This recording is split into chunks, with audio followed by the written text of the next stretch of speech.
Hi, everybody. Welcome to the new normal. I'm your host, Lisa Davis, aka Like Queen Lisa, and today is a Monday. So we've got all the mighty sirens joining us today. I hope you guys will join us as well. We've got an announcement about another way you can connect with us. So we'll be right back right after this. Grab your boundaries book and join us.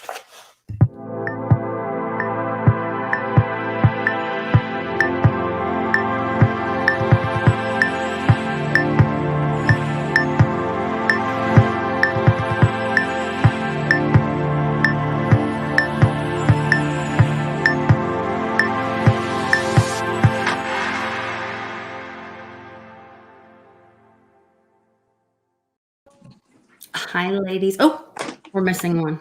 We're missing an Amy Ware. Amy Ware. Carly and Paige, how are you? We're good. Or I'm good. Sorry to speak for We're you, Paige. good. We're good. I'm doing great as well. Doing great as well. Everybody's Happy getting ready Monday. for fall. Happy Monday. Happy Monday. Yeah, we had the weather was crazy or is crazy. We're like 85, almost 90 degrees yesterday, and today is closer, I guess, to 70, but it's supposed to snow by Thursday, I think, here or something insane. I don't know. Yeah, something crazy. So I was trying to be outside and get a little bit of sunshine while I could. So I did my book study outside. Hopefully you get actual seasons over there. Yes. What state are you guys in? We're in California. I'm in Southern California, San Diego, and then Mom is in Sonoma. So we're like at the two opposite ends of California. That's cool. Yeah. One of these days we're going to get out there. Yes. Yeah. Come to San Diego. Yes. So let's see. We did the 10 laws of boundaries this week. Which I thought this was pretty good. I liked the different ways of looking at boundaries. I think it kind of broke it down a little bit more instead of looking at it and had you look at, why different reasons for boundaries, I guess, or kind of breaking apart a little bit more. And I don't know if we should just go right to the very back, maybe, and just talk about like the review. Or we could go over each one, I guess, but I guess I could list them all for it's not, it doesn't have the book. So the first one is the law of sowing and reaping. Then second one is the law of responsibility. Third one is the law of power. The fourth one is the law of respect. Fifth is the law of motivation.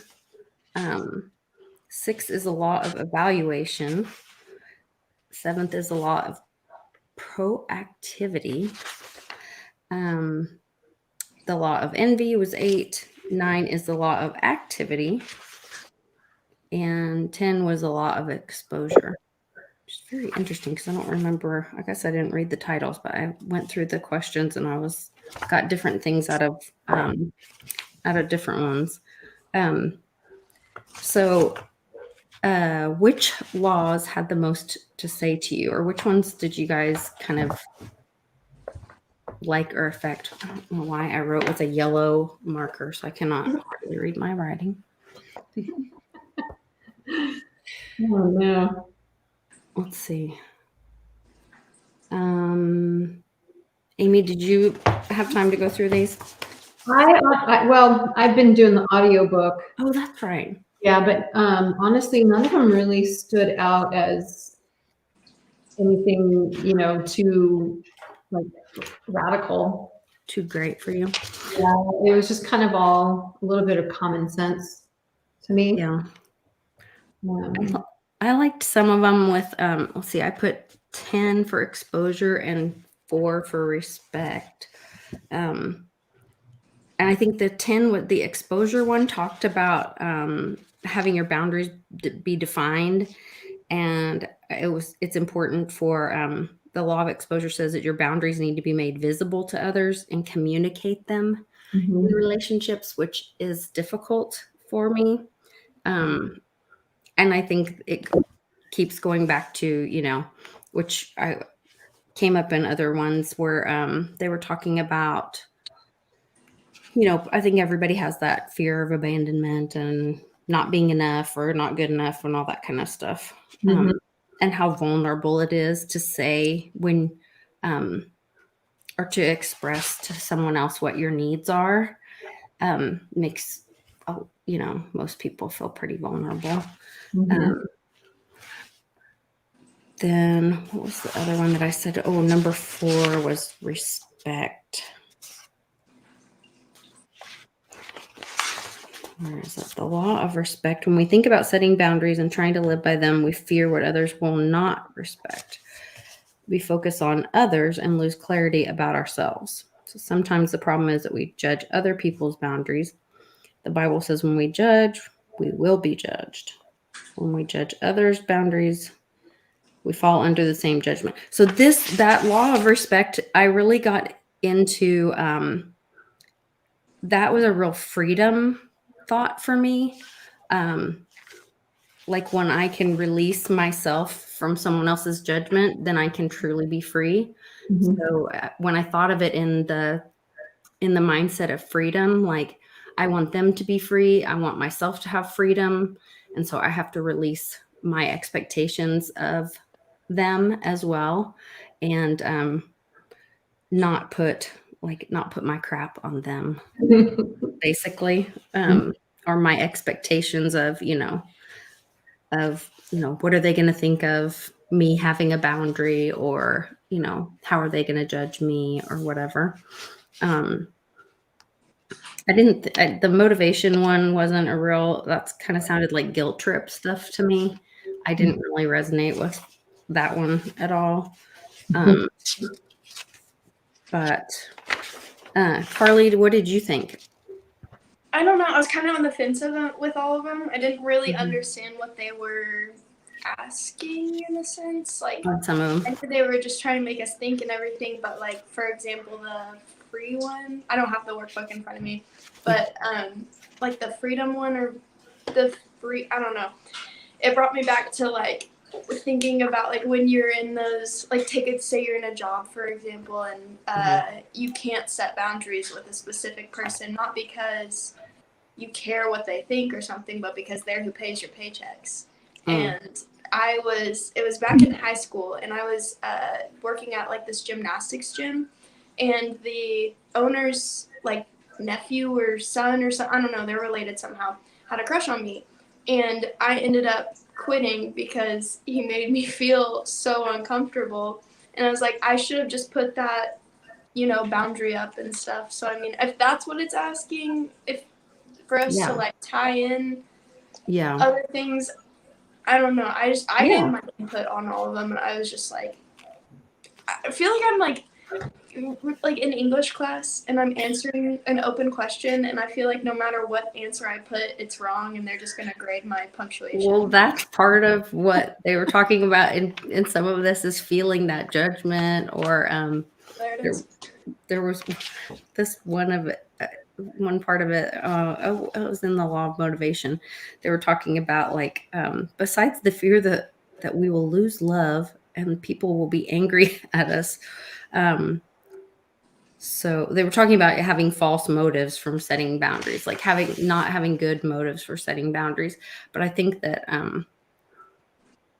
like that's more of that, like I think what they were talking about was more of like in a manipulation situation. But then there's also situations where it is difficult to set a boundary because you found your boundary. Your boundary was, these are my options. I can keep working here. I can say something to management, but then there may be consequences with that, and then I can quit. So, I mean, I think we all get in those situations. Paige, was there a law that resonated with you, or kind of connected with you? Yeah, so I think it was the law of proactivity. I also listened to the audiobook, and I forgot to make a little note about which specific law this was, but he goes on to say how wait, where is it?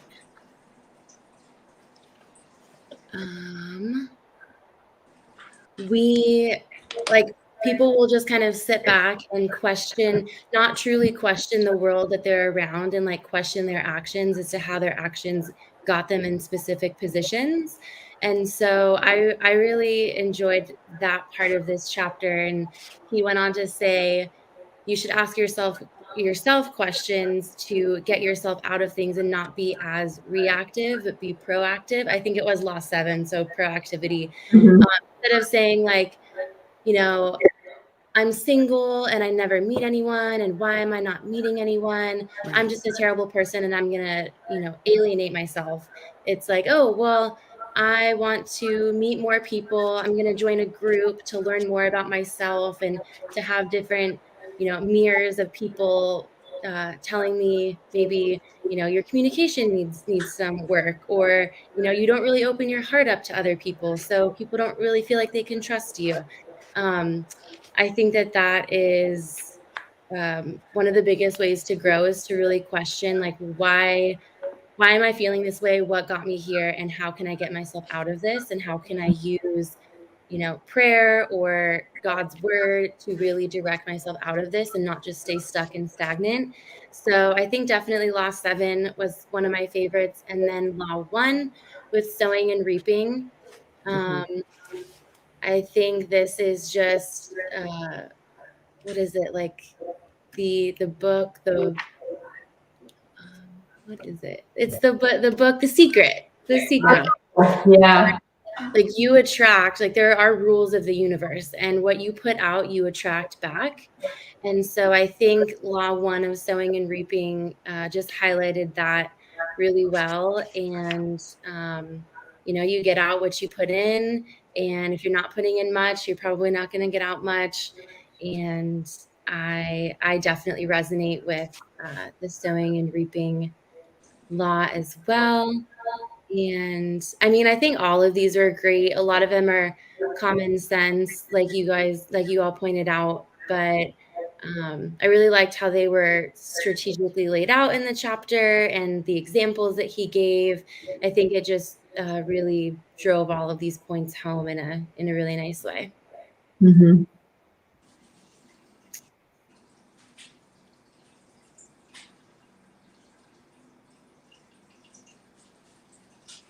Did you guys have your understanding of boundaries change because of this chapter, or do you feel like it was just boundaries that you already had were reinforced?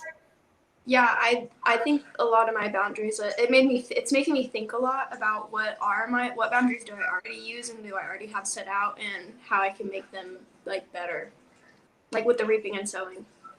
Yeah, me too. I think there's a lot of the one that I felt the biggest, like, ooh, I don't want to look at that one, was the law of envy. And I was like, yeah, there's sometimes this little green monster inside of me that's like, I want that. Why don't I have that in my life? Mm-hmm. And then you have to look at the sowing and reaping, and it's like, well, what are you doing in your life? Are you doing the things that would reap great benefits of, right. Whatever that means? Yeah. Everyone's life is different, but that one was a big mirror for me to look at myself and be like, yeah, there's some envy in my heart, and I think it comes out of a good place, but at the end of the day, it is kind of a destructive like tendency to fall into. And so that one, I definitely was like, that one was tough to read for me. I saw that one a little differently. There was I'm actually trying to look for it in the book, but there was a phrase about envy, about how if you, I don't want to say the wrong thing though. Now it's like I've totally lost it. I'm so sorry, you guys. But it really just like made me think like I'm sorry, I totally lost it. You're good. I do that all the time, like mid-sentence, and I'll just stop talking. Mom, are you talking? Is your mic off? Is it off? I just now have heard you for the first time. You hear me now? Yeah. Can you hear me now? Okay. As bad as envy is, we are not saying that it's wrong to want things we don't have. God has said that He will give us the desires of our heart. The problem with envy is that it focuses outside our boundaries onto others. Is that it? Mhm. It was something along the lines of that. About putting the focus on others or outside of what our own boundaries are. Yeah. It's like a distraction kind of thing. I So see. it's Yeah, and not you're that it's focusing on like what everyone else does great instead of focusing on your God-given abilities and what God gave you and the life that He's set up thus far, and using those, you know, as lessons to strengthen yourself and to just dive deeper into who you are. You can get distracted with focusing on other people. And I've definitely fallen victim to that. And then when I get back on course and I'm really paying attention to what I need to do, everything seems to flow a lot better. I And agree. Yeah. have you guys experienced that as well, just in life? Yeah, that feeling of like self-doubt and exactly going back on that, why am I feeling this way? Okay, how can I fix it? It's like, okay, why am I feeling that self-doubt? Well, I'm like, oh, well, they're perfect and they're making more money than me and they're doing better than me and they look better than me and they have everything that I want. And that's, yeah, coming from the envy and not coming from a place of me wanting to work on myself and better myself. Mhm. It's like the iceberg. It's like you see the top, you see all the success, you see that they're making money and living in this great house and their life is seemingly easy. And then you don't see the bottom of the iceberg, which is like all the hard work and the late nights and the crying and, all the hard work it took to get there. And yeah, I can definitely focus on the top of the iceberg a little bit too much. And, you have to give credit where credit's due. And they have clearly sown well in life, so they are reaping the benefits of that. Right. Um, And our Yeah, benefits look different than theirs. exactly. and that's okay. Yeah. Yeah. I think that kind of went into something you could do about it is that law of power, which I think a lot of people are familiar with the 12 steps or whatever, the 12-step program, or know somebody who has been in it or whatever. But they were talking about in the law of power. They were saying, like, have you ever asked yourself these questions? And I thought about this, like, because we are trying to be really mindful about this, and this is about like improving ourselves and stretching, growing ourselves. And so I was really trying to like be mindful about asking these questions and challenging myself. Like, am I powerless over my behavior? If I am, how can I become responsible? What do I have the power to do? So, like, thinking about whatever situation that is, that you might be struggling with something in your life that a boundary might be able to help in that situation. And then they kind of went through what specific, let's see, phrase can you identify with? Then they went through the 12-step program teaching people that they must admit their moral failures, which I think that, so to me, it wasn't about like shaming anybody or trying to belittle them, but I think by asking those questions, like taking a minute, ask a question and draw something out about yourself, because there was another place in here where it said something about praying and asking God to find these things, humble yourself and ask God. Oh, it may be in here. And You then have it the said, power to humble yourself and ask God and others to help you and with your ask development. others. And I was like, oh, dang, that's a tough one. That's hard. Because, criticism is hard to take, even when it's constructive, and being vulnerable. But if we really want to improve ourselves and grow and sometimes it's easy to have those moments. I mean, earlier today, I wasn't my best self, and I wasn't my best self. And instead of like, I could have just ignored it and gone on. And I was like, no, I'm going to address it and I'm going to apologize and say, like, because I don't want to have those kind of recurring things. I want to break generational curses, front and back. You know, what was it, Carly? Something about if you can break a generational curse, it helps heal 7 years Yeah. or 7 generations forward and 7 generations back. Yeah. And so I want to do as much as I can for my family and the people I love. And to do that, I have to be my best self. And that means I have to hold myself accountable. And so sometimes it's really easy to, like, oh, well, my ugly didn't show too much in public, but so I think this, asking those questions, calling yourself out and then saying, like, am I powerless over this behavior? No, I'm not. I can set a boundary. How do I become responsible? Because we talk about that, with Mighty Sirens, that's what it's about. It's about taking personal responsibility. We talk about our heart, mind, body, and our wallet, but in all things, in all of our actions and all of our thoughts, and our words. So anyway. Yeah, at the end of the day, the only thing that we really can control is ourselves and how we choose to show up, how we choose to respond, and really switching that reaction to a response, like truly taking in everything and not just reacting to things, but responding to them, and just really taking responsibility over that. And if you're doing that, like, I feel like it has to be like, okay, the chips are going to fall where they may. I have done everything in my power. I've been my highest and best.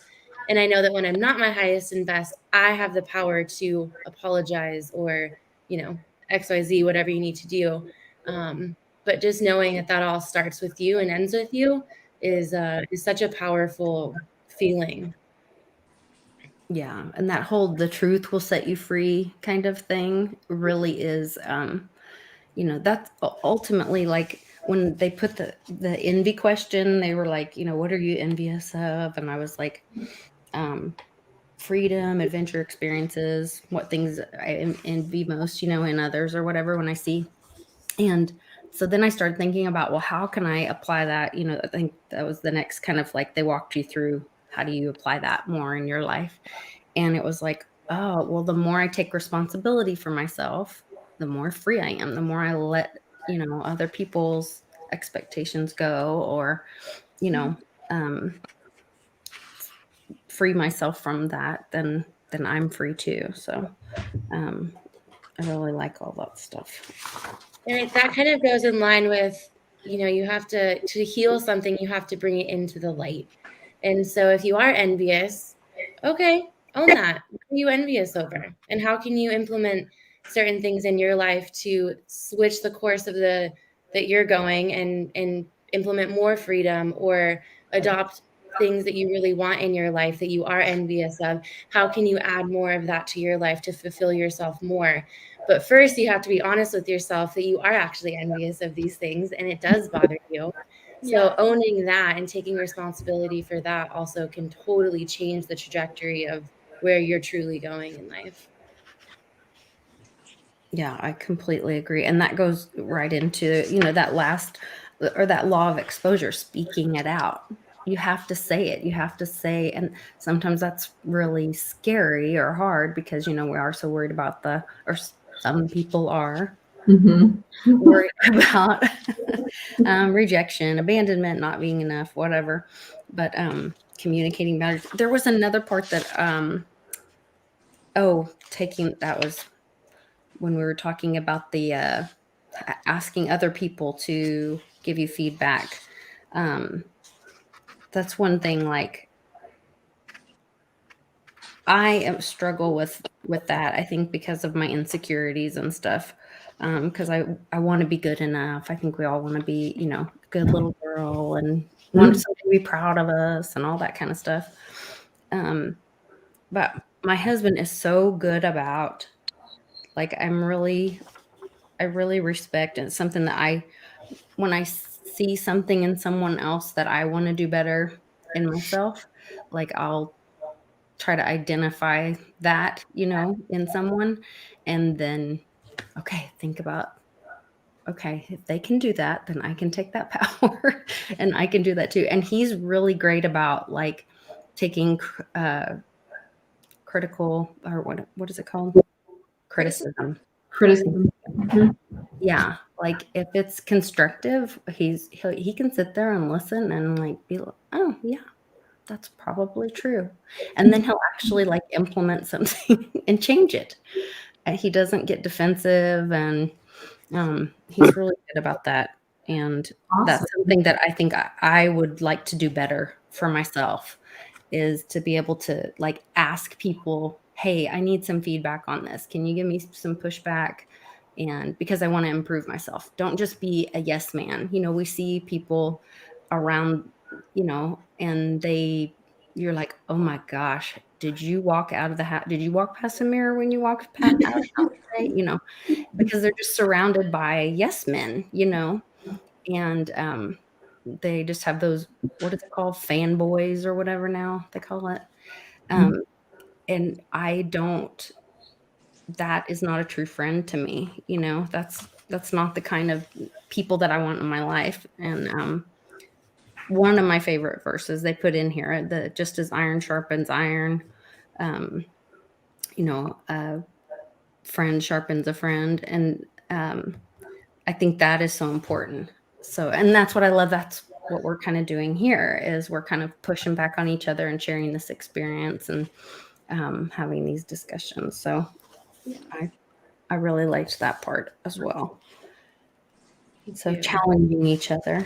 That's something when I first started working for the Road to Ruta was a challenge for me, and I had to really try to draw a boundary there. Is I would do something, and I would email Bix and send it over to him, and he'd be like, great job, and that was it for everything. Everything was great, everything was wonderful. And I was like, is everything truly wonderful, or can you give me some pushback so I can grow here? So it can be difficult to kind of get that out of friends and out of bosses, or just different relationships in our lives. And so and sometimes it really does take asking outright, like, no, I only want constructive criticism for this. I don't want any positive feedback. Yeah. Right. Which can be challenging for the person giving that feedback as well. So just having those like loving, honest conversations with people can really just propel both of you forward. And sometimes it's hard to set that boundary, but I find that it's always a very productive one. Yeah. When I'm trying to I'm going to turn it into jujitsu. I'm sorry, but at jujitsu, when you have a good day and you're like submitting everyone, I leave and I'm just like, okay, so I learned nothing. And when I do those roles where people stop me and say, hey, you need to work on this, and you need to do this differently, and you need to slow down, you need to do that, criticism is like my favorite thing, and it helps me become a better roller and a better jiu-jitsu person. So I'm trying to like figure out how I can be the same person that I am in class, like in the real world. Because in class, like I want to learn, I want to be told what I'm doing wrong and how I can be better. But when I get in the real world, I would rather tell people how to, well, not literally, I would actually hate that, but you know what I mean? But do you think that's your curiosity of learning? Because you're really, you have like this drive to learn. Yeah, like I want to learn, but why can't I have that same drive about life? Like I want to learn to be the best me. I want to learn to be the best BJJ person. You know what I mean? The best shijitsuer. And you probably have really good emotional cycles that are tied to jujitsu. Like it's something that you can win, it's something that you can conquer. Like your brain has different. Sent home crying and. Yeah, but then life, like some of that will present in life, but then your brain is it's addicted to a completely different emotional cycle. And so really like those two things, it seems like it would translate so well. Like, okay, all the lessons from jiu-jitsu are going to just carry over to life, but then it somehow doesn't. And you're like, okay, I really want to learn in this way and I'm ready to learn. I'm open to it. Yeah. But sometimes I feel like those like childhood trauma patterns can just really step in the way of that. Keep you from doing that. Yeah, I feel like certain people I can't ask, oh, in what ways can I do better, because they don't have my best interest at heart. Yeah. That's a great point. Be careful who you ask. What is their motivation was one of the laws in here that they talked about. Like, what is your motivation and set a boundary, but also like if you're asking somebody's feedback, you want to think about what is their motivation. Yeah, maybe they want to push you down and make yeah. you And Paige, when you're talking about childhood patterns and stuff, they started the chapter and then they ended the review with that story about the coming from outer space. Mhm. And you can fly and you don't have to eat or drink or anything. And then all of a sudden you get to Earth and you're in like a human body and you're banging around and you have to walk because you can't fly. And then all of a sudden your body hurts and somebody explains to you, well, you're probably hungry, and you go eat somewhere. And then the guy is like, you owe me some money. And you're like, what do you mean? I come from a place with no money. What are you talking about? And so then you end up in jail and you got a banged up foot because you never walked before. And they were equating this with somebody growing up without boundaries or in a dysfunctional home. And then and I always say, like, you can teach your children or the world will teach your children. And the world doesn't love your children. That's why also I was always like really hard on my kids because at least I loved them, but I was going to be strict with them because I'm like, okay, if you think I'm rough on you, wait till you go try this stuff on somebody out in the world that doesn't care about you.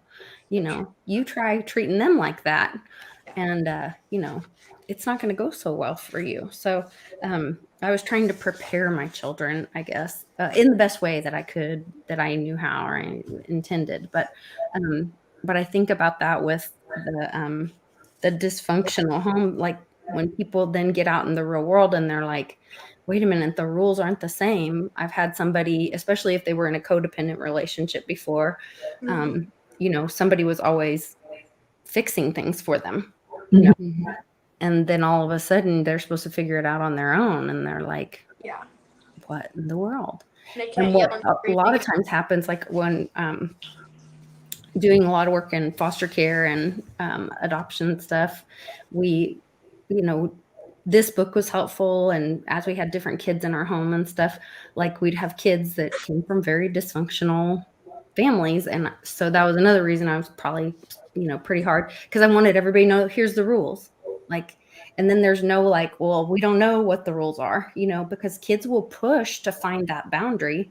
'Cause they don't know. Maybe everybody can jump on the bed and, run across the kitchen table. I don't know. That may be normal at everybody's house. I don't, so putting those boundaries in place keeps people safe and it keeps those expectations there, but I could definitely see where, I don't know. I just loved the way that they told the story about like coming from another world was be similar to, getting thrown in the real world, like a dysfunctional, and I guess, I don't know which way you call dysfunctional, the real world or the alien world, but they are definitely just so different. And so, but finding those boundaries, no matter where they are, is important when you kind of get in a new environment, I guess. Yeah. So Yeah, I like that, the little story about the alien and just how disorienting it can be. And, I think that was a really good like metaphor, I think it was, for just how like when you grow up a certain way and you think things like life is a certain way and you don't know what you don't know. So if you know to just like not have boundaries, or you don't know how to respond to someone saying no to you, it can just be very disorienting. And so I think that's, just goes back to why it's so important to, have good parents, or at least do work to work on yourself and really establish some type of good boundary system for yourself. Yeah. Definitely. I think that's our whole review. I know I wanted to talk to you ladies about so we were originally going to do a Zoom call. I don't know what I was thinking because I knew it was Cannon's birthday weekend, so there's no way that's going to happen. Right now, there is a link in the description of this video for the Telegram group, and that's where we'll post the link to the Zoom call. And it's going to be free for everybody to join if you want to be in it. But what we're thinking is we'll finish up part 1, which I don't even want to get into what chapter numbers it is or whatever, but basically we'll do the next study that we'll do for next week will be common boundary myths.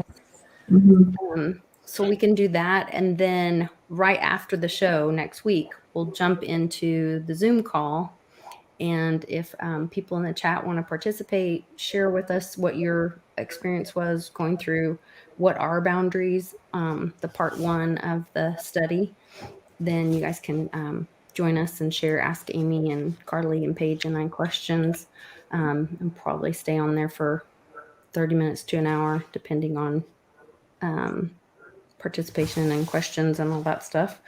But so join the Telegram group so that you can have the link to the Zoom call and join us there.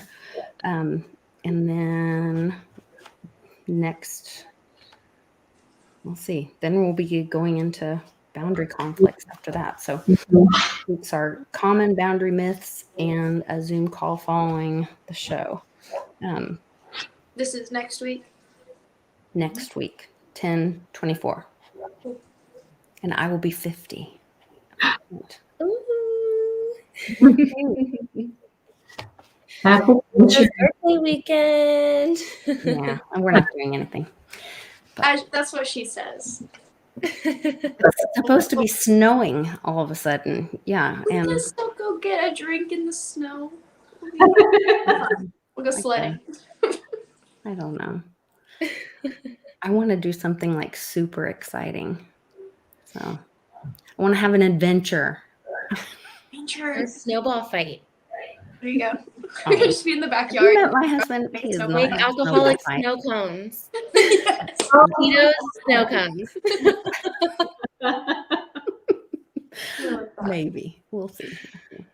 All right. Well, thank you, ladies, so much for joining me. I really enjoyed doing this. Like I said, I used to read this book like once a year. I haven't read it in a couple of years, but it's still just really good. It's a really healthy way to look at things and take control of our lives and take personal responsibility for our choices and decisions in our life. And I think that's how we can all have a better experience here on this little planet when we're going through all this stuff when things feel so out of control everywhere else. So can you guys tell everybody where they can find you? I've got links in the description for Twitter, TikTok, and Instagram for all of you guys. But Amy, do you have anything coming up? Well, we're going to do our next thing will be after this book. We're going to do The raw boot.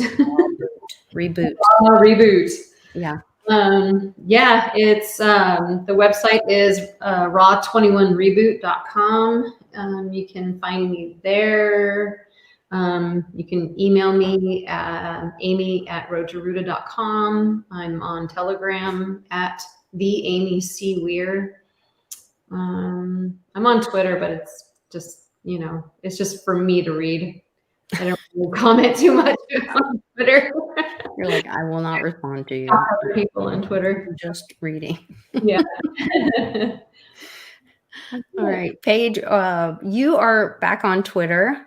I am back on Twitter. I think I've been banned from Twitter like 3 times now. I tweeted Nancy Pelosi and just tell her to send her own children into war. And Twitter didn't like that. So I was banned from 3 different accounts. So I am back on Twitter. I am Paige_Goodger, like on the screen here. Goodger. And I'm also on Telegram at Paige Goodger. And you can email me, paige@roadtoruta.com. And that is how you can stay in touch with me. Awesome. Thank you, Paige. Carly, where can everybody find you? I'm Carly. You can get Carly. Carly Fitsta on TikTok and Instagram. Carly.Fitsta. Yeah, I was going to say it's dot, isn't it? Yeah. You're okay. right. Carly.Fitsta on TikTok and Instagram. Yeah. Okay. Well, thank you, everybody.